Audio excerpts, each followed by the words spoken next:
Hello guys, welcome back to my channel. तो आज हम ऐसी मिठाई बनाकर तैयार करने वाले हैं जिसको बनाने के लिए आपको ना ही दूध, मावा और मिल्क पाउडर की जरूरत पड़ने वाली है। सिर्फ और सिर्फ आप बेसन से ये मिठाई बनाकर तैयार कर सकते हैं। तो चलिए बनाना स्टार्ट करते हैं। इसको बनाने के लिए सबसे पहले हम लेंगे बेसन। तो यहाँ पर मैंने 2 कटोरी बेसन का यूज़ किया है। आप मेज़रमेंट के लिए कोई भी कटोरी, कप ले लीजिए, उसी से हम सारे जो भी हम चीज़ इसमें डालेंगे वो उसी से लेंगे। तो यहाँ पर आप देख सकते हैं मैंने 2 कटोरी बेसन का यूज़ किया है। अब यहाँ पर हम डालेंगे 1/4 घी। तो यहाँ पर मैंने 1/4 घी लिया है, यहाँ पर मतलब 1/4 घी लिया है, आधी कटोरी से भी आधा घी लेंगे। तो जिस कटोरी से मैंने बेसन लिया था उसी कटोरी से हम घी भी लेंगे। तो यहाँ पर मैंने ज़्यादा पूरा घी नहीं डाला है, जितना हमने घी लिया था उतना नहीं डालेंगे। यहाँ पर मैंने सिर्फ 3 चम्मच ही जो है घी ऐड किया है। तो 3 चम्मच ही हम घी ऐड करेंगे और अच्छे से घी को और बेसन को मिला लेना है। हमें अच्छे से मिलाना है। किसी अगर आप घी और बेसन को अच्छे से मिलाएँगे तभी जाके जो आपकी बर्फी है वो दानेदार बनकर तैयार होगी। तो दानेदार बनाने के लिए आपको ये वाली प्रोसेस ज़रूर करनी पड़ेगी। एक बार इस तरह से बेसन की बर्फी बनाकर ट्राई करिए, आपको बहुत पसंद आएगी, आप इसके फ़ैन हो जाओगे। और इस दिवाली आप ये वाली मिठाई ज़रूर बनाना, घर में पड़े सामान से, बहुत घर बेसिक सामान से आप इसको बनाकर तैयार कर सकते हैं। और सबसे अच्छी बात है इस मिठाई की कि आपको इसको बनाने के लिए ना ही मावा, ना ही मिल्क पाउडर की ज़रूरत पड़ेगी। बेसन से हम इस मिठाई को बनाकर तैयार करेंगे। मुँह में घुल जाने वाली ये मिठाई बहुत ही ज़्यादा टेस्टी बनकर तैयार होती है। तो एक बार ज़रूर बनाइएगा। तो देखिए हमें घी इतना डालना है कि जो बेसन है वो इस तरह से अगर हम होल्ड करेंगे तो इस तरह से होल्ड हो जाना चाहिए। तो देखिए घी भी हमने अच्छे से ऐड कर लिया, ज़्यादा घी की ज़रूरत नहीं पड़ती है इस मिठाई को बनाने के लिए। अब डालेंगे इसमें हम दूध। तो दूध आपको ज़्यादा नहीं डालना है, सिर्फ़ और सिर्फ़ आधी कटोरी। आधी कटोरी से भी कम दूध लगेगा, यहाँ पर मैंने आधी कटोरी दूध लिया है। अब थोड़ा-थोड़ा करके डालेंगे, एक साथ नहीं डालना है और थोड़ा-थोड़ा करके डालते जाएँगे और मिक्स करते जाएँगे। तो सारा एक साथ दूध मत डालिएगा, हमें जितना दूध लगेगा बस उतना ही ऐड करेंगे। मैंने यहाँ पर आधी कटोरी लिया है, लेकिन ज़रूरी नहीं है कि हम पूरा यूज़ करेंगे। तो थोड़ा-थोड़ा करके डालते जाएँगे और अच्छे से इस तरह से मिक्स करते जाएँगे।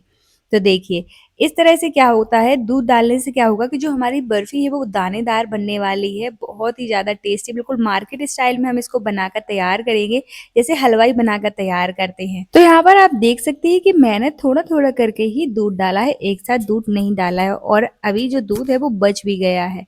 तो देखिए इस तरह से अच्छे से मिक्स कर लेना है और दोनों हाथों से हमें इसको रगड़-रगड़ के अच्छे से मिक्स करना है, ताकि दानेदार टेक्सचर आए। तो देखिए इस तरह से आपको अच्छे से दोनों हाथों से रगड़-रगड़ कर उसको मिक्स करना है। इस तरह से आपकी जो बर्फी है वो दानेदार बनकर तैयार होगी।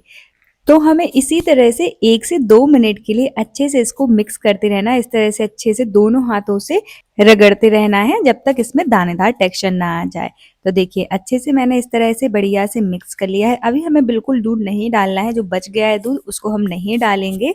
अब हमें दूध की बिल्कुल ज़रूरत नहीं है। जितना हमें दूध की ज़रूरत थी उतना हमने ऐड कर दिया है, बस हमें इसको अच्छे से मिक्स करना है और दानेदार टेक्सचर लाना है। तो इस तरह से बढ़िया से मिक्स करते रहिए। तो देखिए यहाँ पर आप देख सकते हैं कि जो बेसन है वो बिल्कुल दानेदार टेक्सचर में आ चुका है। तो इसी तरह का हमें चाहिए है अपना बेसन। अब इसको आप छलनी में डालकर छान भी सकते हैं या फिर आप ग्राइंडर जार में डालकर उसको पल्स मोड पर चला लीजिए। तो देखिए कितना दूध बच गया है, अभी दूध बचा है तो यहाँ पर इसको साइड में रख देंगे, इसकी हमें अब ज़रूरत नहीं है। अब मैंने यहाँ पर उसको मिक्सर जार में डालकर पल्स मोड पर ग्राइंड कर लिया है। आप चाहें तो उसको छलनी में डालकर उसको छान भी सकते हैं आप, ये आपके ऊपर डिपेंड करता है, लेकिन मैंने यहाँ पर ज़्यादा मेहनत नहीं करनी पड़े तो मैंने सीधे ग्राइंडर जार में डालकर उसको बढ़िया से पल्स मोड पर चला लिया है। तो पल्स मोड पर ही हमें चलाना है और इस तरह से आपको दानेदार टेक्सचर भी मिल जाएगा और जितने भी लम्स रहेंगे वो भी उसके जो है वो निकल जाएंगे। तो देखिए इसी तरह से आपको बढ़िया से ग्राइंड कर लेना है। तो चलिए अब इसको हम साइड में रख देते हैं। अब लेंगे एक कढ़ाई, उसमें हम डाल देंगे जिसको हमने बेसन जो हमने ग्राइंड करके रखा है उसको डाल देंगे। कुछ भी नहीं डालना है हमें इसमें, ना ही घी ना ही दूध, कुछ भी ऐड नहीं करेंगे, बस हमें बेसन डालना है और उसको बढ़िया से हमें उसको मिक्स कर लेना है। अच्छे से चलाते रहेंगे ताकि ये जले ना नीचे से। आप इसको कंटिन्यूअसली इस तरह से चलाते रहिए और इसको हमें भुनना है और तब तक भुनना है जब तक इसका कलर चेंज ना हो जाए। जैसे ही हल्का इसका कलर चेंज हो जाए और अच्छे से जो बेसन है वो भुन जाए तो उसी स्टेज पर जो है हम गैस बंद कर देंगे। तो आपको जो बेसन है वो उसको भुनने में आपको 3 से 4 मिनट लग सकते हैं। तो इस तरह से हम बढ़िया से चलाते रहेंगे और बेसन को बढ़िया से भून लेना है जब तक इसका कलर चेंज ना हो जाए। मतलब ज़्यादा नहीं कलर चेंज करना है इसका, बस थोड़ा-सा जैसे हल्का सा ये ब्राउन हो जाए ना, उसी स्टेज तक हमें इसको भूनना है। तो देखिए जैसे ही इसका हल्का कलर चेंज हो जाएगा, ज़्यादा जलाना भी नहीं है, लेकिन एक बात का ध्यान रखना कि इसको हमें चलाते रहना है, नहीं तो ये नीचे से जलना स्टार्ट हो जाएगा। तो देखिए हमारा जो बेसन है वो अच्छे से भुन गया है। अब इसको हम किसी भी बर्तन में ट्रांसफ़र कर देते हैं। तो देखिए इसका कलर भी चेंज हो गया, हल्का सा ब्राउन हो गया है।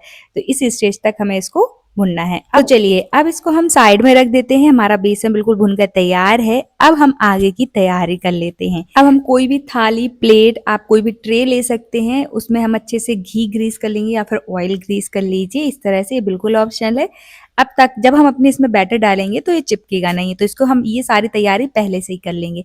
अब जिस कढ़ाई में हमने बेसन को रोस्ट किया था उसी कढ़ाई में हम डालेंगे चीनी। ज़्यादा बर्तन नहीं करेंगे। तो यहाँ पर मैंने 2 कटोरी बेसन लिया था, तो 2 कटोरी हम चीनी का यूज़ करेंगे और साथ ही में 1 कटोरी हम पानी डालेंगे। तो यहाँ पर 2 कटोरी चीनी के साथ आपको 1 कटोरी पानी डालना है। तो यहाँ पर हमें 1 तार चाशनी बनाकर तैयार करनी है। तो देखिए मैंने यहाँ पर 2 कटोरी चीनी के साथ 1 कटोरी जो है पानी डाला है। अब इसमें हम डाल देंगे इलायची पाउडर। अगर आपको इलायची का फ्लेवर अच्छा लगता है तो यहाँ पर आप इलायची पाउडर डाल सकते हैं, नहीं लगता तो आप बिल्कुल ऑप्शनल है, इसको स्किप कर सकते हैं। साथ ही में हम कुछ केसर के धागे डाल देंगे। इसके बाद इसमें हम ऐड करेंगे थोड़ा सा फूड कलर। आप चाहें तो इसको स्किप कर सकते हैं। मैंने यहाँ पर ऑरेंज फूड कलर डाला है, आपके ऊपर डिपेंड करता है। इससे क्या होगा, जैसे हमारी मार्केट में बर्फी मिलती है बेसन की, बिल्कुल उसी तरह दिखेगी। तो ये बिल्कुल ऑप्शनल है, अगर आप चाहें तो इसको स्किप कर सकते हैं। और बढ़िया से हमें इसको मिक्स करते रहना है और जैसे ही एक तार की चाशनी नहीं बनेगी तब तक हमें इसको चलाते रहना है।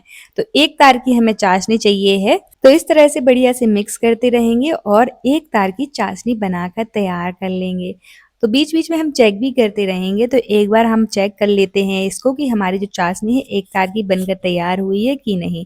तो एक बात का ध्यान रखना है कि आपको ज़्यादा मतलब एक तार की ही चाशनी चाहिए, आपको 2 तार की चाशनी नहीं चाहिए। तो देखिए यहाँ पर अभी एक तार की चाशनी नहीं बनी है, अभी सिर्फ चिपचिपी हुई है। तो अभी हम थोड़ा-सा और पकाएँगे और जैसे ही एक तार की चाशनी बन जाएगी तो हम इसमें ऐड करेंगे बेसन। इसको हमने रोस्ट करके रखा था। तो चलिए एक बार हम फिर से चेक कर लेते हैं। तो यहाँ पर आप देखिए अब एक तार की जो चाशनी है वो बनकर तैयार हो गई है। तो चलिए हमारी चाशनी बिल्कुल परफेक्ट है हमारी बर्फी के लिए। तो अब इसमें हम डाल देते हैं, गैस का फ्लेम जो है वो हम लो कर देंगे। लो फ्लेम पर करके ही हम इसमें डाल देंगे मिक्सचर, जो बेसन को हमने रोस्ट करके रखा था वो डाल देंगे और कंटिन्यूअसली इस तरह से चलाते रहेंगे। छोड़ना नहीं है, चलाते रहना है, नहीं तो इसमें गुठलियाँ पड़ जाएंगी। और इस तरह से चलाते रहेंगे, मिक्स करते रहेंगे। इससे क्या होगा कि आपका आपका जो बैटर है उसमें कोई भी गुठलियाँ नहीं बनेंगी। तो इस तरह से कंटिन्यूअसली चलाते रहिएगा। इस तरह से आप मुंह में घुल जाने वाली दानेदार बर्फी बनाकर तैयार कर सकते हैं, बिना मावा, बिना मिल्क पाउडर के। बहुत ही ज़्यादा आसान सी रेसिपी है, तो इस दिवाली ज़रूर बनाइएगा। तो देखिए ये थिक हो गई है, थोड़ी गाढ़ी हो जाए तो इसी स्टेज पर हम डाल देंगे घी, जो हमने बचा कर रखा था। जो हमारा घी बचा था उसको ऐड कर देंगे और इस तरह से चलाते रहेंगे। तो जब कुछ इस तरह से टेक्सचर हो जाए तो हम गैस बंद कर देंगे और इस बैटर को हम ग्रीस की हुई प्लेट में ट्रांसफर कर देंगे। जो उसको जिस थाली को हमने ग्रीस करके रखा था उसी में इस तरह से डाल देंगे और तुरंत ही ये सारी चीजें हमें गर्म में ही करनी है और अच्छे से इस तरह से कोई भी स्पैचुला लेंगे और उसको इस तरह से बढ़िया से सेट कर देंगे। ये सारी चीजें हमें गर्म में ही करना है, ठंडी हो जाएगी तो ये सेट नहीं होगी।